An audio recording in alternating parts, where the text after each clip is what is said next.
আজ এটা তো গণতন্ত্রের একটা উৎসব এবং বিধানসভা নির্বাচন, কিছু ম্যানিফেস্টো থাকে, এজেন্ডা থাকে লোকাল এলাকার, এবং আমরা যেহেতু ন্যাশনালিস্ট পার্টি, তো আমাদেরও কেন্দ্রীয় এআইসিসি সভাপতি এসেছিলেন। তিনি গতকাল আমাদের যে রাজনৈতিক ম্যানিফেস্টো সেটা উন্মোচন করেছেন। সেটা আপনাদের কাছে আশা করি আছে। আমরা লোকাল ইস্যু নিয়ে লড়ব। মানুষের কেমন সাড়া পাচ্ছেন? মানুষের সারা টাইম টু টাইম আমাদের ওখানে সংগঠন ছিল আগে, এখনো আছে। পৌরসভা ছিল, এখনো আছে। ছিল মানে কি, আপনারা সব কিছু জানেন। তো সেখান থেকে বিল্ড আপ হচ্ছে, গ্রো করছে, মানে সারাটা আস্তে আস্তে এজেন্ডা ম্যানিফেস্টো এর উপর নির্ভর করে। তো বা আমরা যখন মানুষের কাছে যাচ্ছি, তো আমাদের যে কেন্দ্রীয় পলিসি বা ভাবধারা, চিন্তাধারা বা বিভিন্ন রকমের কাজকর্ম, 23টার মতো আমাদের প্রকল্প ছিল ইউপিএ 1 এবং 2-তে।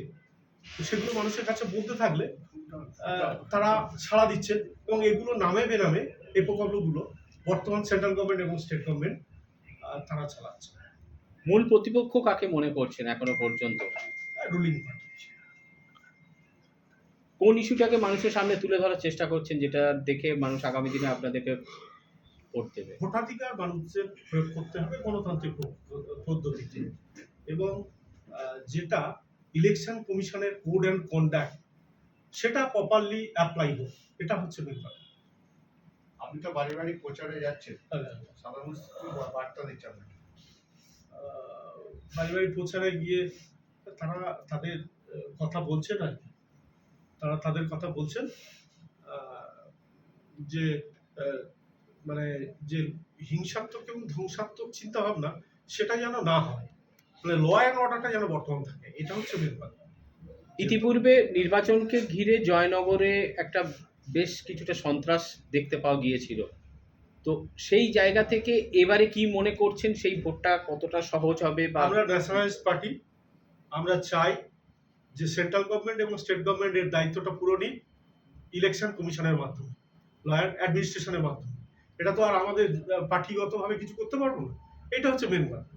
জেতার ব্যাপারে কতটা আশাবাদী, আর জিতলে প্রথম কি কাজ হবে আপনার?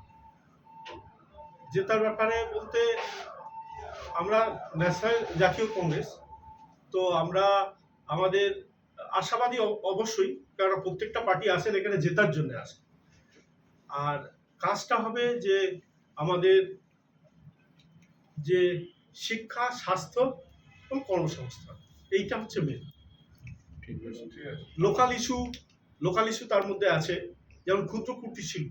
এখানে আমি আগেও আপনাদেরকে দু একটা চ্যানেল অবগত করেছি যে ক্ষুদ্র কুটির শিল্পের মধ্যে পড়ে মোটা আছে, বিড়ি শিল্প আছে, প্লাস্টিকের আছে, সোলার কাজ আছে, তারপরে এইরকম যে বিভিন্ন রকমের এগুলো আছে, চামড়ার কাজ আছে।